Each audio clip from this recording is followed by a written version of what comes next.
So what we want to do here, we've already seen, okay, we used the command before, but do you notice a difference when we use this dash SV? Can you notice a difference in the result?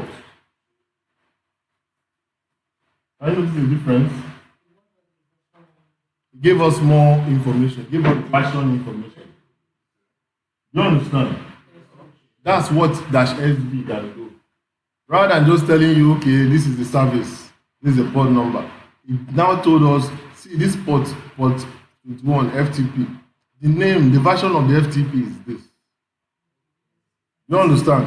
Port 22, yes, we know it's SSH. What type of SSH? Open SSH. Debian, Ubuntu, blah, blah, blah. It just gives us the information. See, this one, 3306. We know it's MySQL, but instead it's giving us the version. You understand? Same with the rest. This one is Apache. Apache is used for host the web server. So if you're hosting a website, you need somewhere in the hosting company. They need to provide you where you store your files. So it's Apache that helps those files now to be hosted online, so that people can type in the domain name and because every website you create, there are files that make the website run. So Apache helps to drive that in the background. So we have a lot to pick.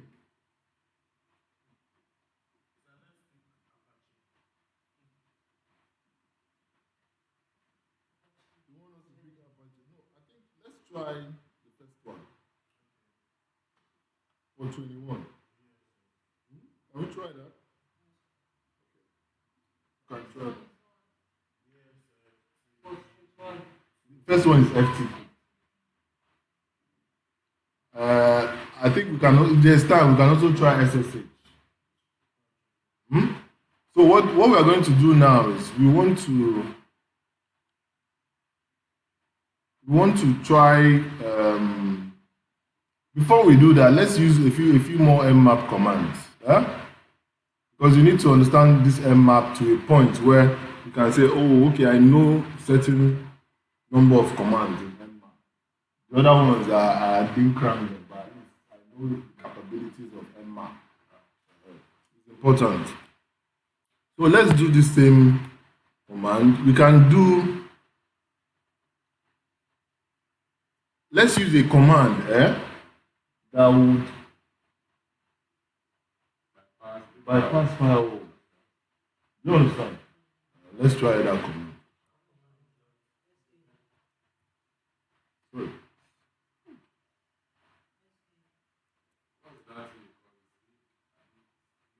No, not even that one. There's another one. There's another command I want to introduce to you guys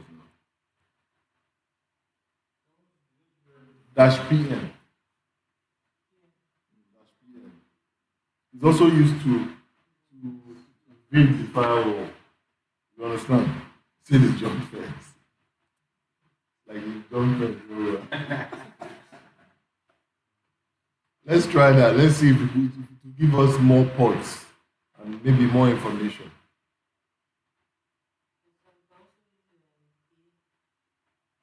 Yeah, we'll try A. We'll try A. We'll try A. So, do you see any additional info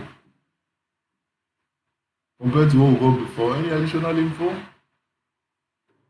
I don't think it gave us much. It's basically the same result. So there's really nothing additional that is giving us here. So let's try let's add more commands now. Let's do dash A. I don't want us to do dash U. Dash U takes time. Dash SU. Dash SU is the one that will give you more information, but it takes time. We can put it in the background while we're doing other things.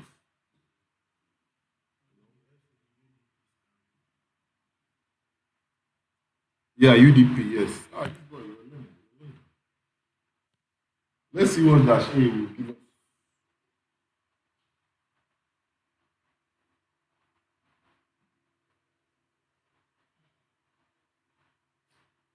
My record.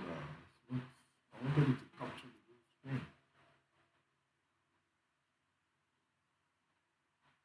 While you're using one terminal, you can open another one. Huh? You can just click here to open a second command line shell, which you can still use and be doing what you're doing. You can use it for other operations. You can do the same mmap.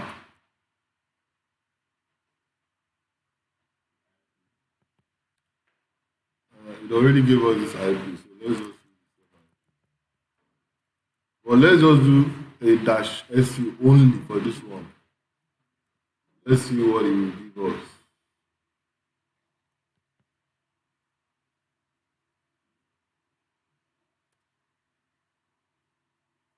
So did you see what it says?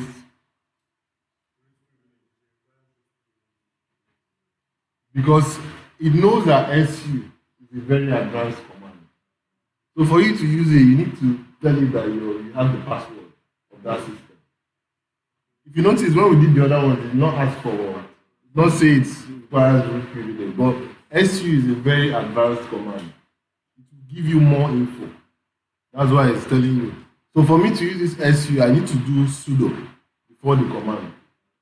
Then it will ask me to put password. Once I put password, it will start the scan.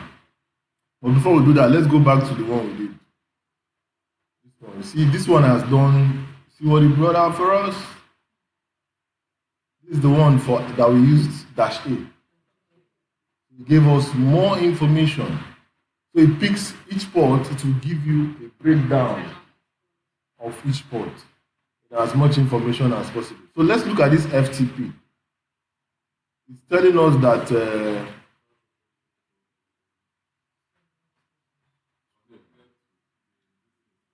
so it's already giving out one important information, which is this 192 dot this dot 1. It's not my IP.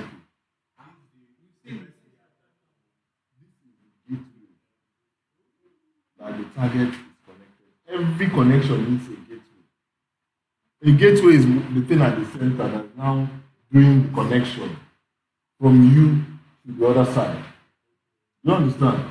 So if we do IP config in a Windows now, that place they wrote your IP. One of them will end with .1. Then the other one will be the IP of the machine. Eh? That one that's .1 is the gateway of your machine. That's the gateway is where your machine is using to communicate with other devices. Most times when it comes to internet, the gateway is usually the IP is usually from the, let's say you're connecting to like your Wi-Fi.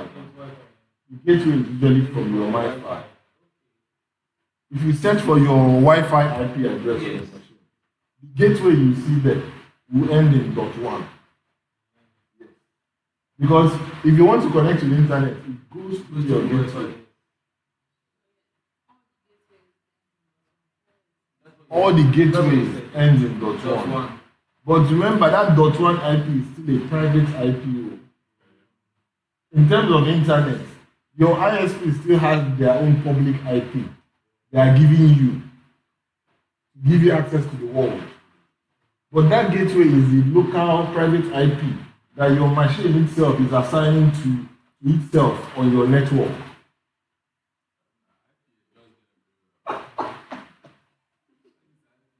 Don't worry, another time, let's not waste time there. It's not really, just understand that this IP you're seeing is the gateway that the target is using to communicate with you on this our internal network.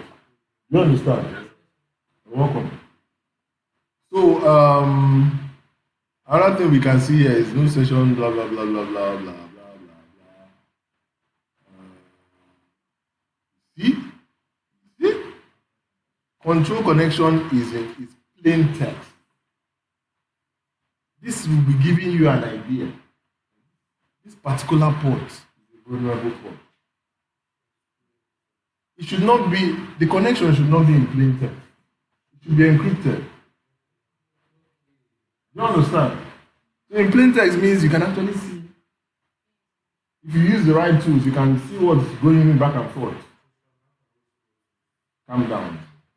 We are going step by step. See, it's also telling you data connection will be plain text.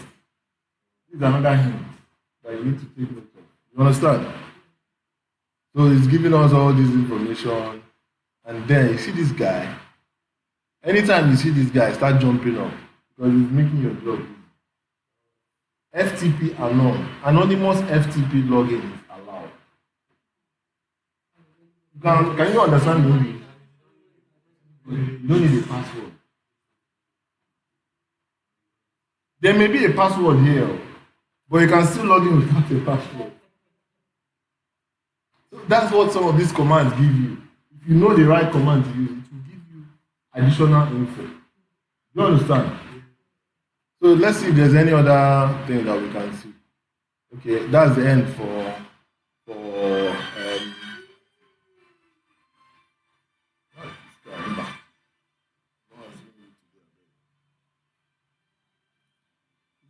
guy that keeps bugging my life. So we want to focus on FTP, but let's see if there's any useful information we can get from other people.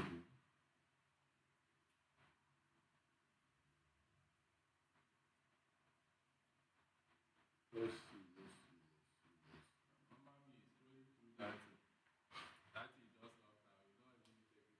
Which one? Anonymous. You didn't take it seriously. That's the thing. If someone doesn't teach you, you don't know. Now I'm showing you that it's important.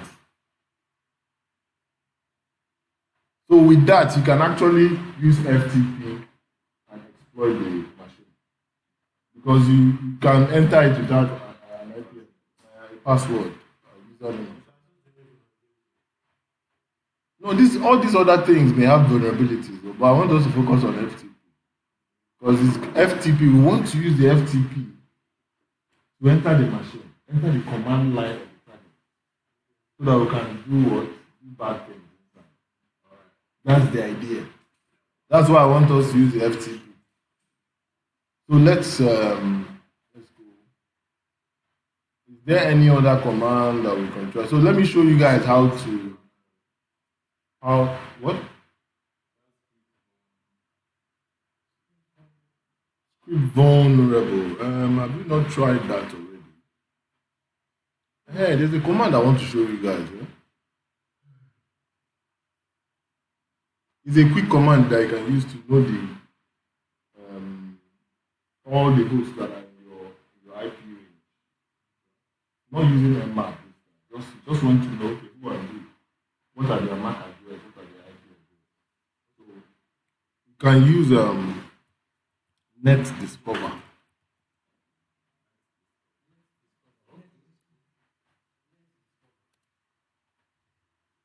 See what it's telling me. This is another powerful command. But it says I must be root to run this. So I need to use what? Sudo. It can give you information about all the hosts in your network, including their IP address, their MAC address, and all that stuff. So let me use sudo. I'll put the password. Sometimes it takes a while. You have to start. If you notice, it's scanning this IP range. Please look up before you continue writing. Look up, please. It's scanning this IP range. As you can see, it's picking it one by one. So it's going to scan this 192.168 IP to check all the hosts that are inside there. If there's any host, it will list it here. And it's scanning now. Scanning it. So we'll just leave it on the side. Later we'll go back to it. Let's go back to our